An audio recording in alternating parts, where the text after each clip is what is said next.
ಮಾವಿತಾ. Hi ಅತ್ತೆ, ಪೂಜೆ ಶುರು ಆಯ್ತಾ? ಹಾ, ಈಗ ತಾನೇ ಶುರು ಆಗಿದೆ ನೋಡಲಿ.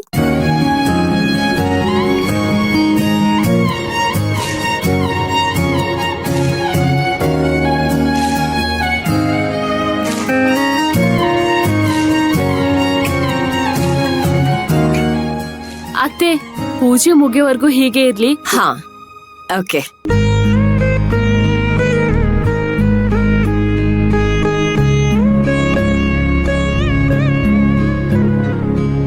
ತಾಯಿ, ನನ್ ಮಗನಿಗೆ ಒಳ್ಳೆ ಬುದ್ಧಿ ಕೊಡು. ಈ ಕುಡಿತದಿಂದ ದೂರ ಮಾಡಿ ಮದುವೆಯಾಗಿ ಸುಖವಾಗಿರೋ ಹಾಗೆ ಮಾಡಮ್ಮ. ಹೀಗೆ ಪ್ರತಿ ವರ್ಷ ಬಂದು ಪೂಜೆ ಮಾಡಿಸ್ಕೊಂಡು ಹೋಗ್ತೀನಿ.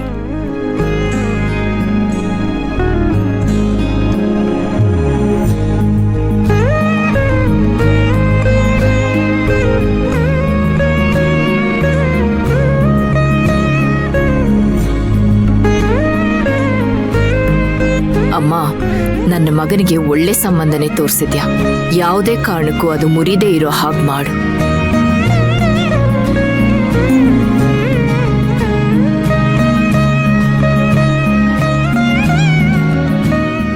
ಕೂತ್ಕೊಳ್ಳಪ್ಪ.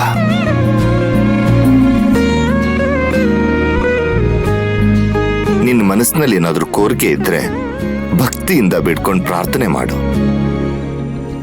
ತಾಯಿ ಖಂಡಿತ ನೆರವೇರಿಸ್ತಾಳೆ.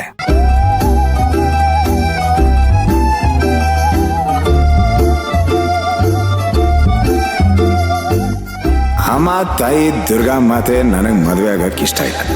ನಾನು ಮದುವೆ ಆಗಲಿ ಅಂತ ಇವರೆಲ್ಲ ಕರ್ಕೊಂಬಂದು ನಿನ್ನ ಮುಂದೆ ಕೂರಿಸಿ ಪೂಜೆ ಮಾಡಿಸ್ತಿದ್ದಾರೆ. ಎಸ್ಪೆಷಲಿ ಮದರ್ ಇಂಡಿಯಾ ಅವ್ರಿಗೆ ಆಪೋಸಿಟ್ ಆಗಿ ಬ್ಲೆಸ್ ಮಾಡು. Thank you.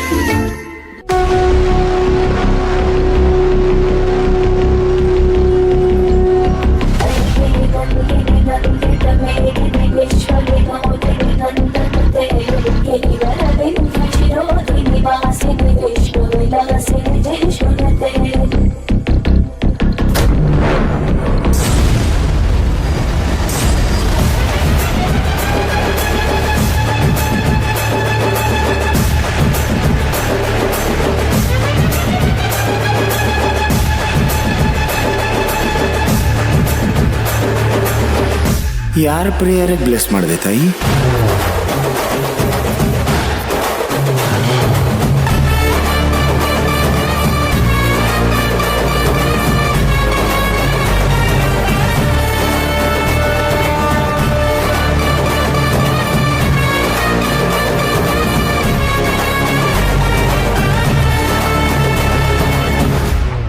ಅಮ್ಮ, ಅಂತೂ ನನ್ನ ಪ್ರಾರ್ಥನೆ ನಿನಗೆ ಕೇಳಿಸ್ತು ಅನಿಸ್ತಿದೆ. ಅದಕ್ಕೆ ಸಂಪೂರ್ಣವಾಗಿ ಆಶೀರ್ವಾದ ಮಾಡಿದ್ಯಾ. ನನಗಷ್ಟೇ ಸಾಕು.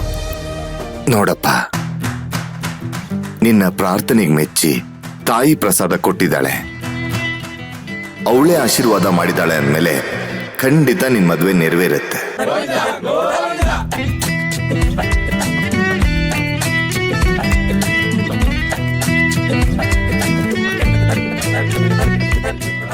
ಓ ಗಾಡ್, ದೇವಿ ಹೂ ಕೊಟ್ಟಿದ್ದಾಳೆ ಅಂದ್ರೆ ನನ್ನ ತಾರಕ್ ಮದುವೆ ಫಿಕ್ಸ್ ಅಂತಾನೆ ಅರ್ಥ.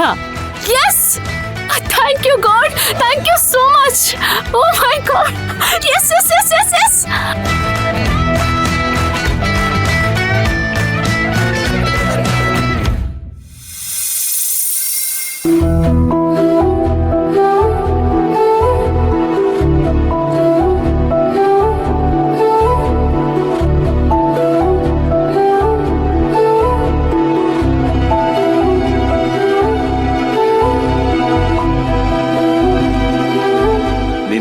ನಿನ್ ಮನೆಯವ್ರ ಸಹಾಯದಿಂದ ಪೂಜೆ ಎಲ್ಲ ತುಂಬಾ ಚೆನ್ನಾಗ್ ಆಯ್ತಪ್ಪ.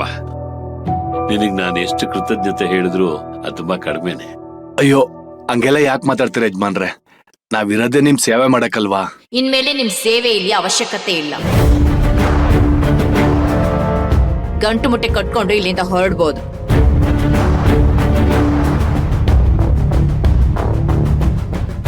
ಇನ್ ಮುಂದೆ ಈ ಮನೆ, ತೋಟ, ಗದ್ದೆನೆಲ್ಲ ನಮ್ ರುದ್ರ ನೋಡ್ಕೊಳ್ತಾನೆ.